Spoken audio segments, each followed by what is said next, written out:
Muibi. Ya. Kali ini gue pengen cerita tentang perempuan yang ngelanggar pamali di pesantren yang mengakibatkan banyak kejadian horor yang nimpa dia. Aduh. Kita sebut aja perempuan ini namanya Aya ya. Aya ini dulu sebelum masuk pesantren tuh anaknya nakal dan gak bisa diatur. Sampai akhirnya kedua orang tuanya tuh meninggal karena sakit.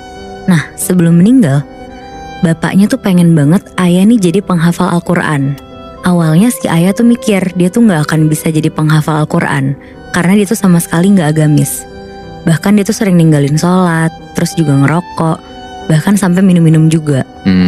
Tapi setelah dapet dukungan penuh dan diyakinin sama om dan tantenya, akhirnya Aya nih semangat dan yakin untuk masuk ke pesantren. Terus dia juga pengen jadi penghafal Al-Quran karena si Aya tuh ngerasa kalau cuma itu tuh yang bisa dia kasih ke orang tuanya. Ya. Aya nih punya teman namanya Uci. Mereka ini beda kamar dan komplek. Nah komplek itu kalau di pesantren ini tuh disebutannya untuk daerah per kamar gitu. Oke. Jadi pesantren Uci tuh namanya pesantren Salafiyah. Nah pesantren Salafiyah ini tuh pesantren yang metode pembelajaran itu tradisional dan khusus ngaji kitab kuning. Di pesantren Uci ini tuh ada 4 lantai terus gede banget. Bentuk pesantren itu tuh kotak dan saling ngiterin, dan di tengah-tengah tuh ada sumur gede yang biasa digunain santri.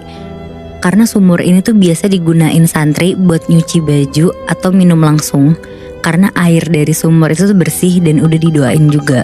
Nah karena Aya ini penghafal Quran, jadi kamar dan kompleknya tuh beda lantai sama si Uci.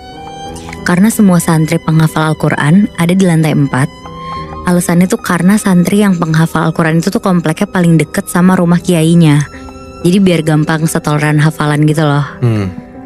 Nah akhirnya si Aya sama Uci tuh jadi deket banget Muibi semenjak kenal di pesantren ini. Tapi ada satu hari tiba-tiba si Aya nih ngindar dari Uci, sama sekali gak mau ketemu gitu. Di situ si Uci tuh bingung karena ngerasa kayak gak ngelakuin kesalahan apapun, tapi kok dijauhin sama si Aya. Sampai akhirnya Uci tuh negor Aya dan dia tuh minta penjelasan gitu. Ya kalau misalkan emang dia salah, dia tuh mau minta maaf, maksudnya gitu. Iya jangan didiemin gitu kan. Tapi si Aya ini cuma bilang, "Gak apa-apa, aku cuma lagi kesulitan hafalan, jadi gak mau ketemu siapapun." Di situ si Uci tuh bingung karena si Aya tuh gak pernah aneh kayak gitu. Nah sementara Uci yang tahu kalau misalkan ada yang gak beres, kayak terus-terusan ngedesak Aya biar jujur gitu loh. Di situ Aya tuh sempat marah terus bilang, "Udah seminggu aku diganggu sesuatu yang mirip kamu, Ci. Setiap malam aku dihantuin orang yang mirip kamu, dan itu kayak ngegangguin hafalan aku." Oh. Jadi dia minta tolong untuk gak diganggu dulu. Ya.